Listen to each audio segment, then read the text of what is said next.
Alright, today I'm going to show you how you can flip sneakers without lifting a finger. I'm talking no eBay, no marketing, no customer service.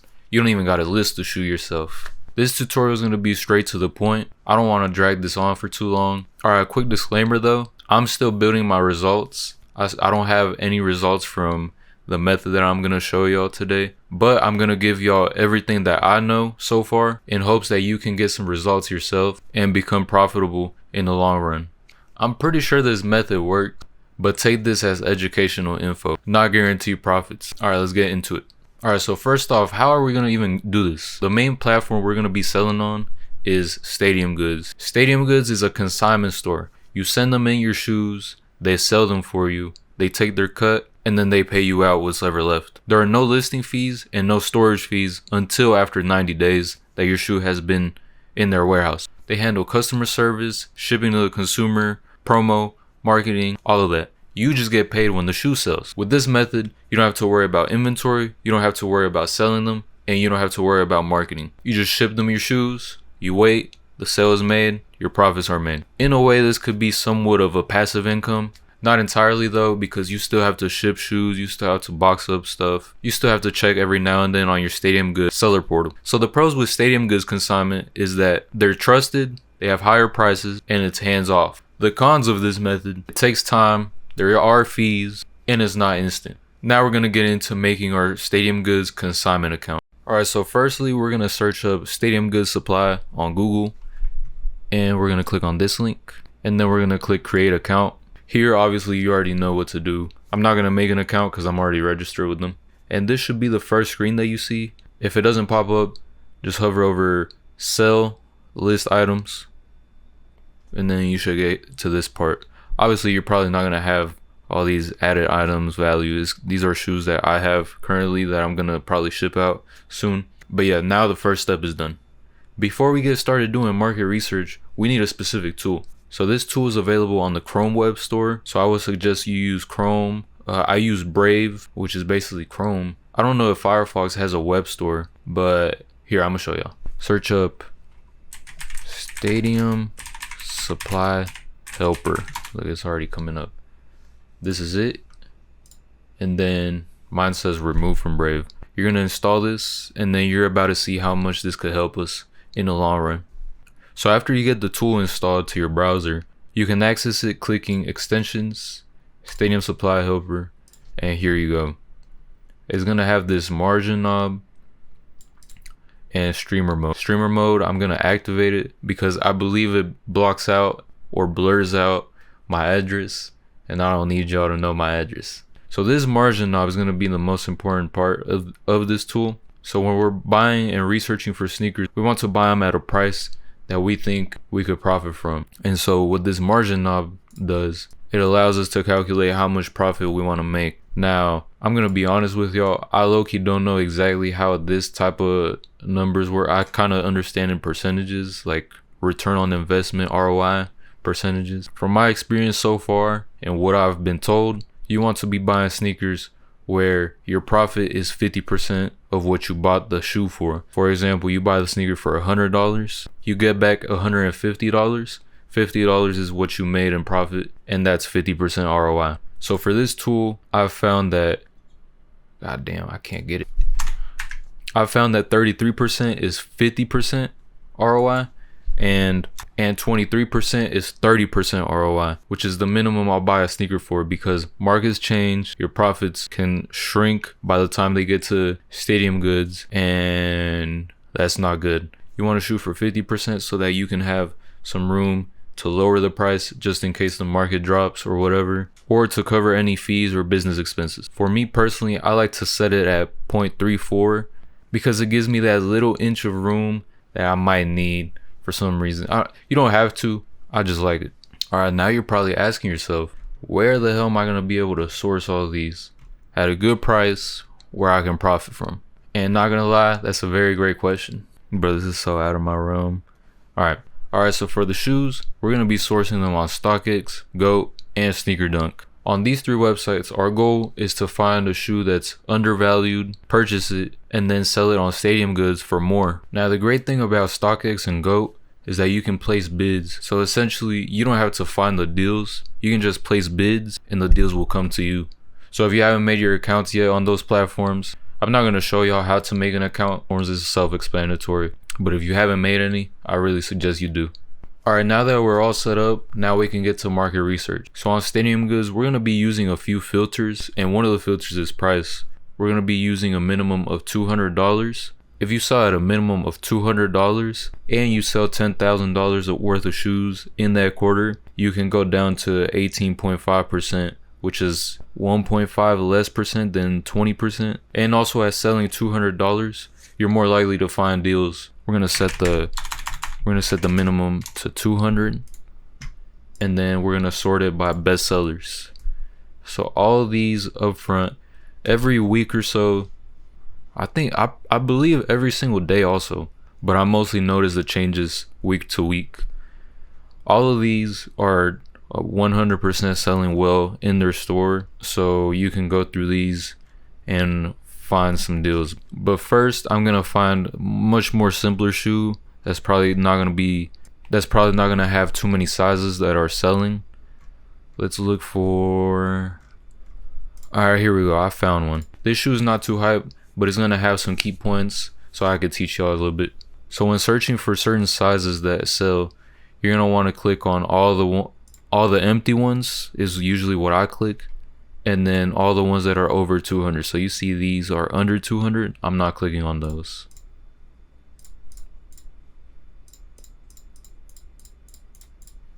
And you can already see what the Stadium Supply Hubber is doing. It's got these links that which we're gonna be using in a little bit, and also it highlights all the prices, all the sales that happened 30 days ago or less. So right now we know these two sizes have sold within the past 30 days. And actually today at the recording of this video is the 16th. So this one sold 3 days ago and this one sold yesterday. So when looking for sizes, you see these don't have no data. So these I'm gonna remove automatically. Now we got these two. So right now between these two, this one's under $200. So I'm not gonna look at that one. I'm only gonna look at size 8 in women's.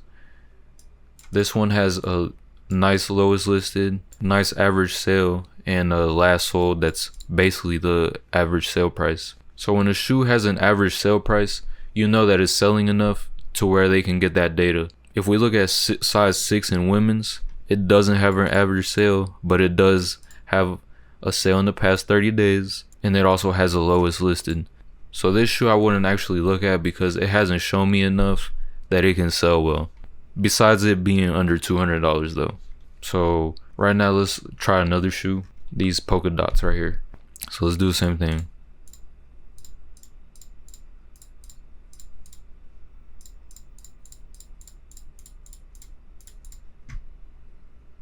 Remove all the ones that haven't sold in 30 days.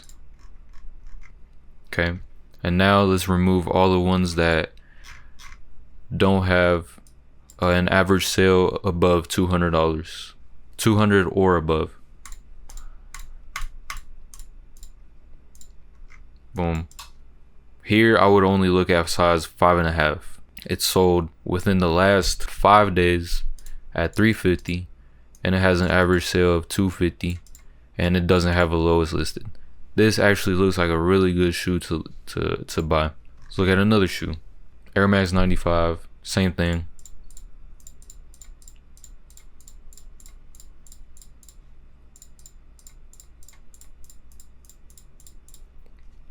Here we're gonna click into all of them, delete all the ones that don't have literally any data. Now delete the ones that haven't sold in the past 30 days. What the hell? Why is my shit glitching? Alright, I don't know why my website was glitching, but we got all the ones that sold within the past 30 days. Now we're gonna remove all the ones that don't got an average sale.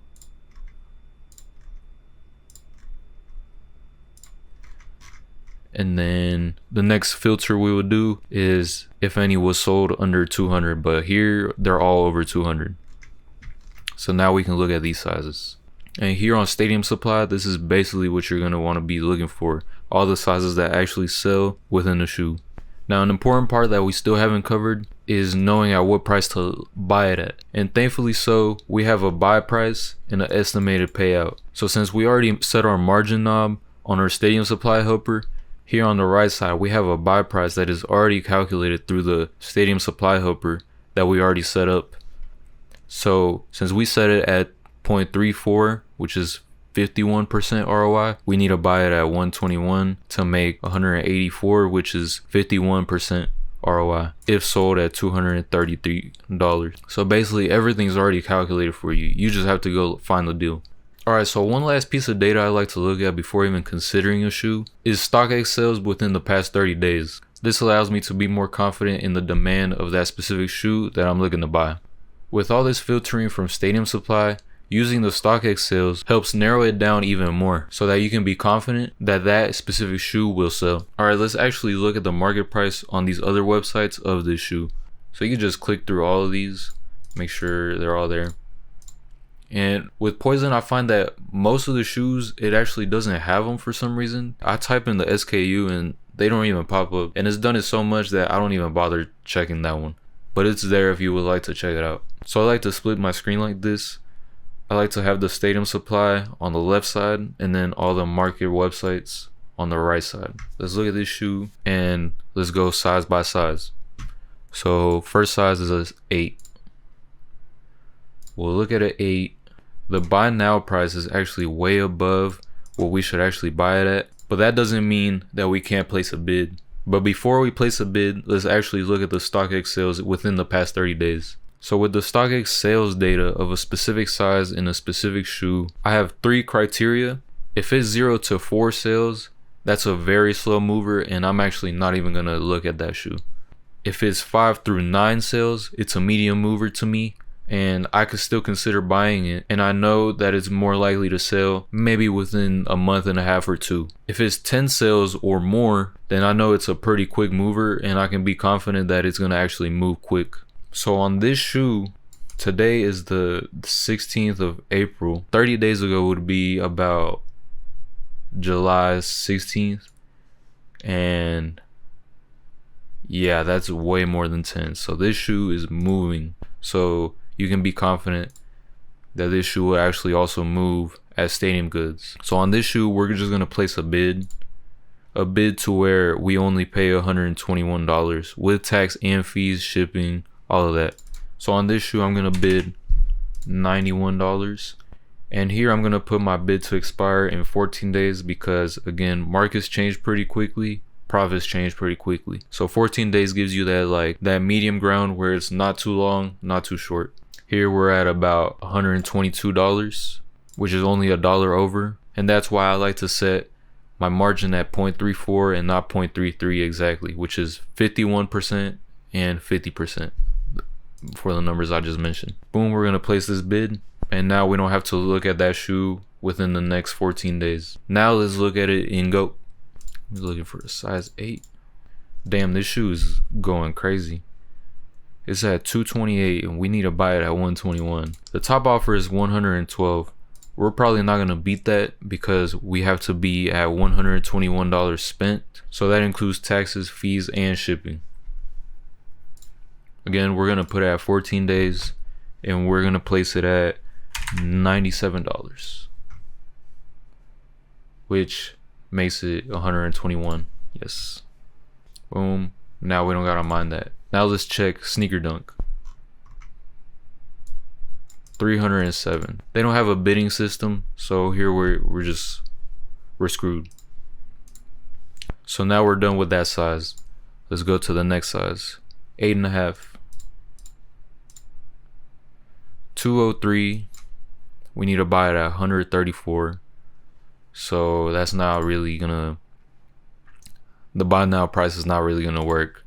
Let's see if it's even selling. Yes, it's definitely selling. Top bids 181. We're definitely not gonna beat it. but we can just leave a bid and know that if a deal does pop up, we're gonna get it. On this shoe, we're gonna bid 102, 14 days, and it comes out to 134. Yes, that's what we want. Do the same thing over here. 226, top offer is 175. We're not gonna beat that offer, but it doesn't hurt to try. 109, 134. Yes, that's what we want to pay. 8.5, 317. No sir. And basically we just keep doing that for all the sizes. All right, so here I have a shoe that, looking at previous data, I've actually seen that it doesn't do too well. So let's use this as an example. Get all the over 200 and the empty ones, because in the empty ones means that there's no lowest listed, but that doesn't mean it doesn't have an average sale or a last sold. These probably don't have it, but it's a habit for me to do it. Delete all the not 30 days, not within 30 days, and then now no average sale. That means I'm not looking at it.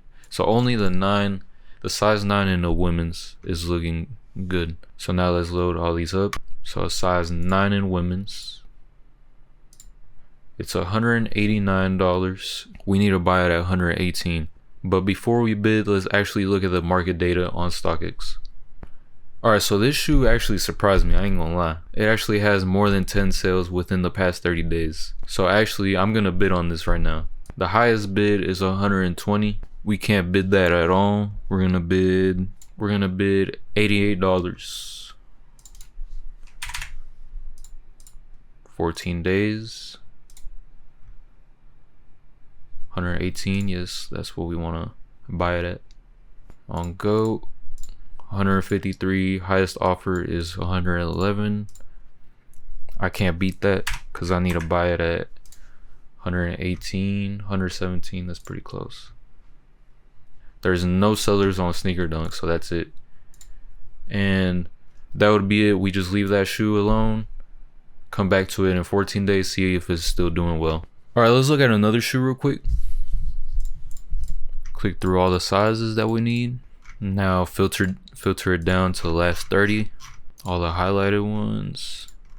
Now take out all the non-average sales, and now we just keep these. Size men's in a 4.5. Look at the sales. Okay, here we can see that only one shoe has sold on StockX in the past 30 days. This would be considered a pretty slow mover, and I would actually not even buy it because it's just gonna be capital sitting at Stadium Goods that you could be using on a different shoe. So for that, I will actually remove the size.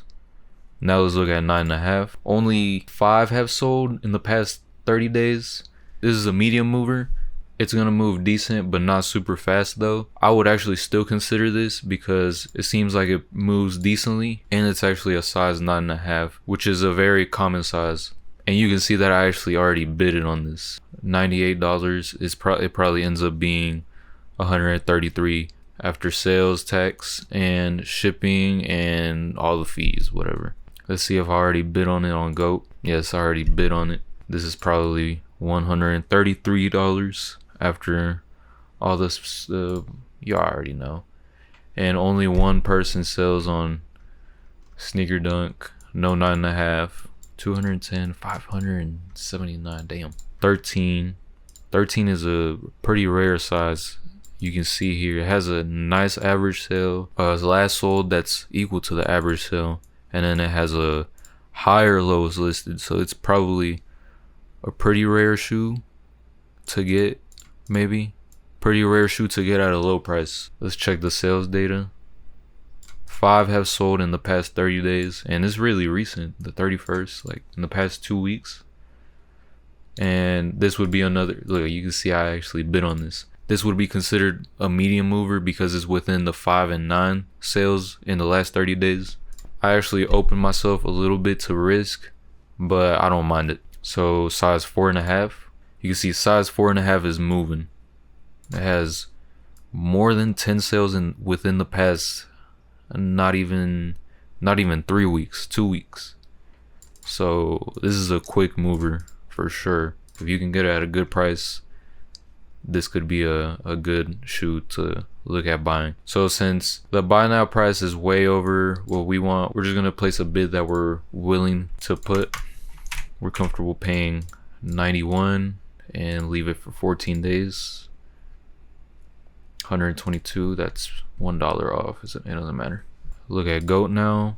I do notice that GOAT, you can actually win bids more often, because I feel like I find more shoes without bids on GOAT.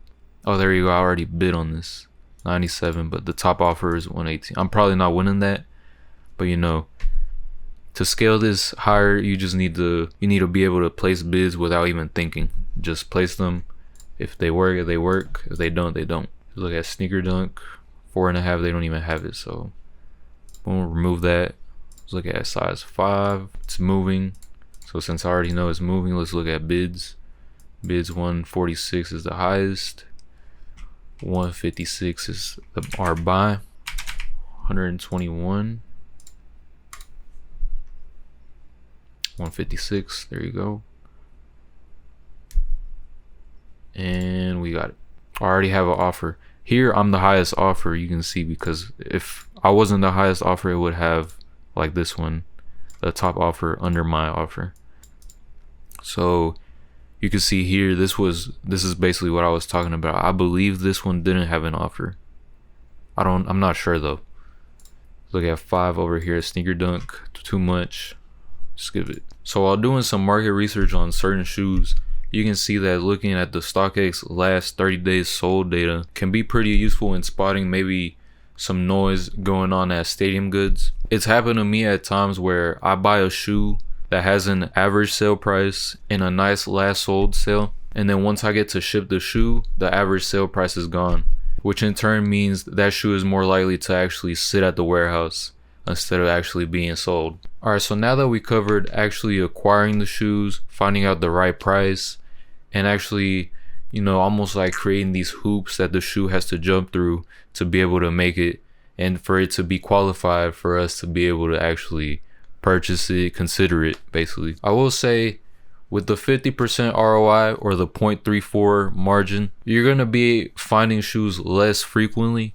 If you want to be able to find more shoes more frequently, be able to, you know, flip this money fast, for what we categorize the fast movers, we can actually lower our margin because they're more likely to actually be sold quickly and actually, you know, basically make your money flip quicker. So for those, we can open ourselves to that risk, to maybe the market crashing on that shoe, which is not that likely, because if it's doing well on Stadium Goods and on StockX, it's not very likely. GOAT doesn't actually allow you to look at the specific sales of a specific size. You just kind of have to look at all the sales on all the sizes. Here, let me show you. Okay, so say for instance, I wanted to look at the market data for a size 10 in this shoe.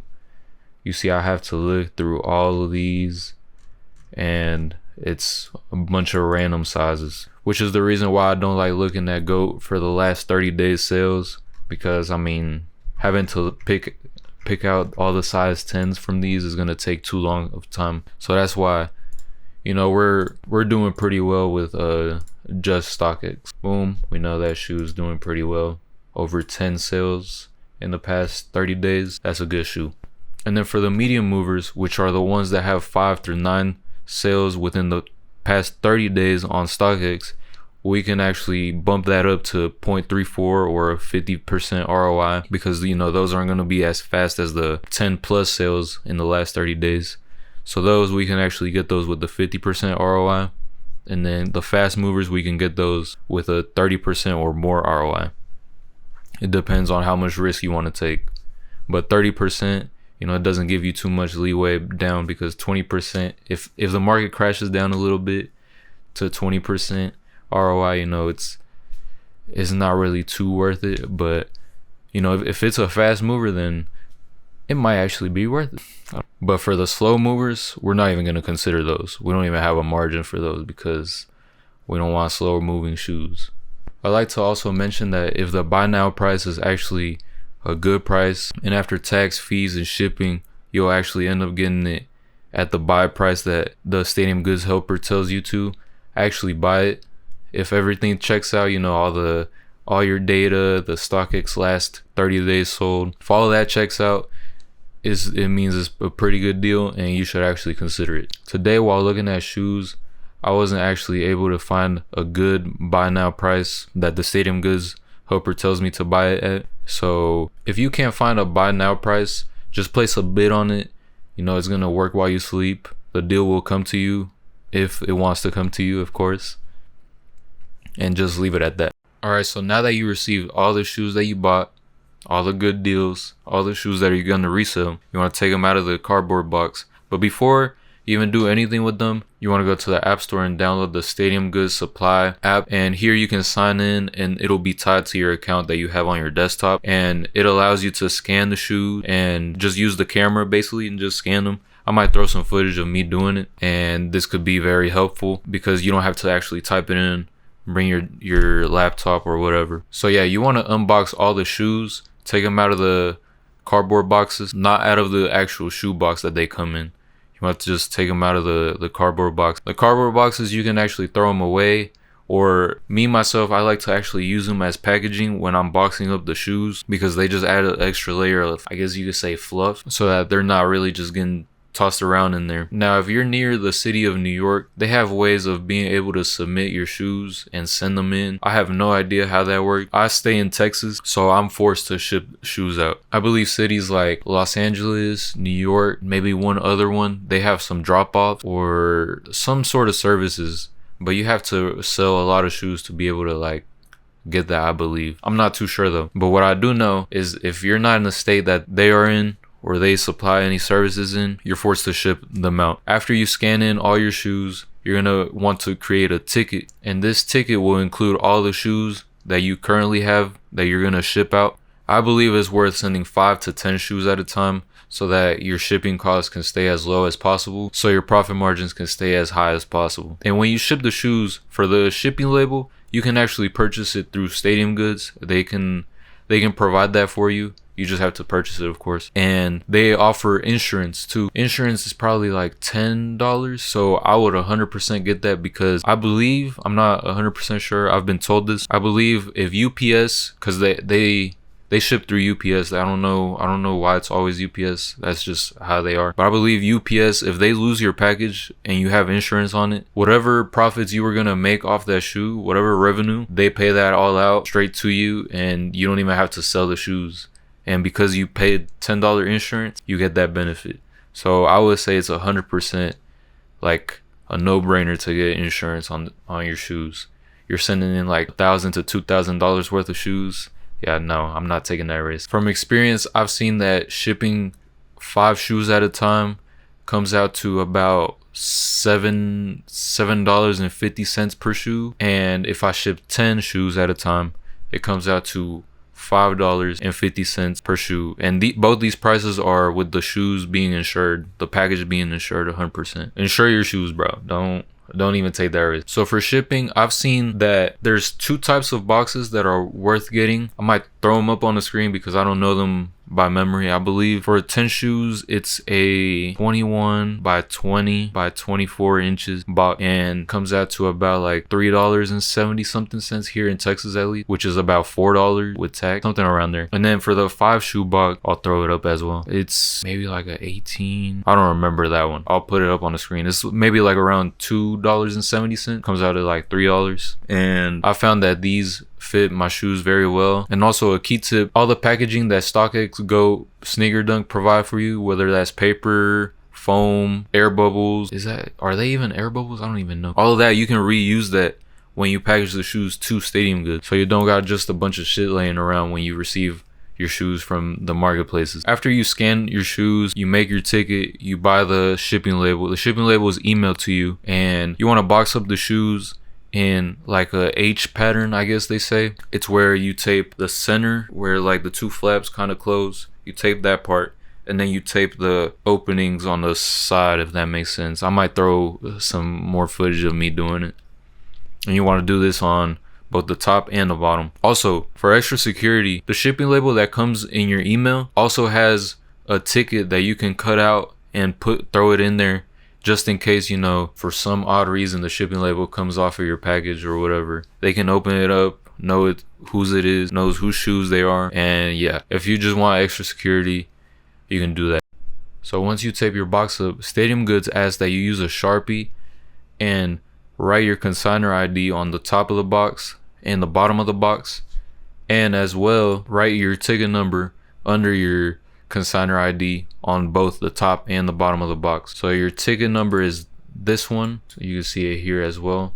And then for your consigner ID, you can find it over here on basic information, and here it is. And basically these two numbers are gonna allow Stadium Goods to register the shoes under your account, you know, and they know who they belong to or whatever. And after you get those two things done, you can basically just take it to the nearest UPS. They'll take care of it. Your package is insured, you're safe.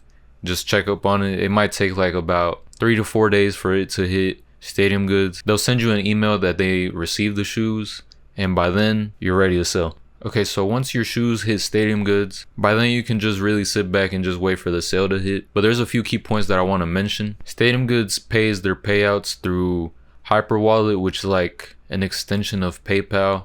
I don't know. And you can set it up once you make your first sale. If you haven't made a sale, it's not going to pop up. And it's pretty self-explanatory. You can just set it up. I believe you can set it up to where it pays you out every single day so that you can get those profits as soon as possible and reinvest, which I highly recommend you do so that you can keep flipping all this, you know, this bread. When your shoes hit Stadium Goods, you want to keep looking at the prices, and based on whatever your strategy is, you can act accordingly. So I'm going to show y'all some examples. So here, these aren't really like, obviously you see 120. That's not really too good to even look at, but here are 3 main instances that could happen when you send your shoe out. Sometimes maybe the shoe that you bought lost its average sale, so by then you can just list it at the lowest listed and, you know, just wait on it. If the lowest listed goes lower, if somebody beats you to that and your goal is to sell the fastest, then you match them.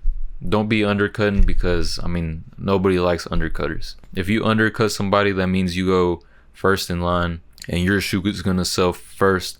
But most of the time somebody else is gonna undercut you, and since their shoe has been there longer than yours, they're still gonna sell theirs first. And another key point I'll mention is that once you lower your price, you can't raise it up any higher. So you gotta be real cautious with, you know, your strategy or whatever. Sometimes they'll lose the average sale. You just match the lowest listed. Keep paying attention every day, maybe every few days or whatever. Just keep matching the lowest listed so that you can get rid of that shoe as fast as you can, you know, and flip that bread within the 30 to 45 day mark. Then the next instance, which is the best instance, is it still has the lowest listed, it still has an average sale, and it still has, well, I mean, it's gonna have a last sold. Here you have 2 choices. You can price it at the average sale, or you can price it at the lowest listed.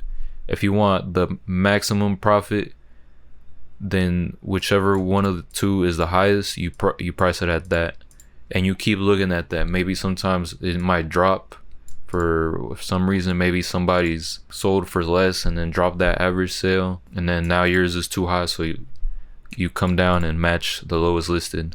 I would recommend to always just match the lowest listed so that you can just get rid of the shoe as quick as possible, because most of your profits, you decide what you make when you purchase the shoe or when you bid on the shoe or whatever. After that, you can't really be like fighting to make $5 more on it. You just got to get rid of it. So that's another instance. And then a different instance is maybe the shoe still doesn't have a lowest listed and it lost its average sale, but you have a last sold price.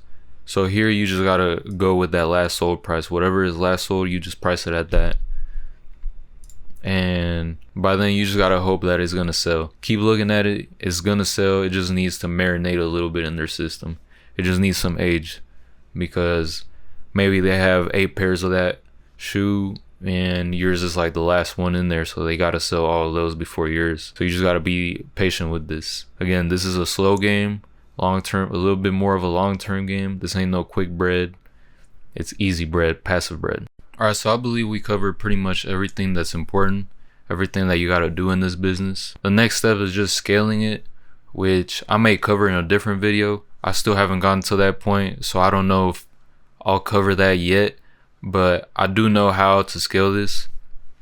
Let me know if y'all want to see how to do that. But the first step is to take the first step, take that initiative in this business. With this business, it's more like an investing game. You're kind of investing somewhat in stocks and hoping to make it back, and use market data to make your decisions, which is the reason why I decided to, invest into this business. I do recommend that you keep maybe like a Google spreadsheet where you keep track of every single shoe that you've bought, every single bid that hit, and how many days it takes to sell, so that you can build a spreadsheet that has winning pairs of shoes, and that shoe's gonna hit if you end up buying it again. Also, it can show you, maybe patterns of maybe like certain sizes that sell better. Maybe you can lock in, you can change up your strategy. This kind of is more general and broad and very beginner friendly, I ain't gonna lie. I've been following this and I truly believe in this business. I still haven't seen any profits of it yet.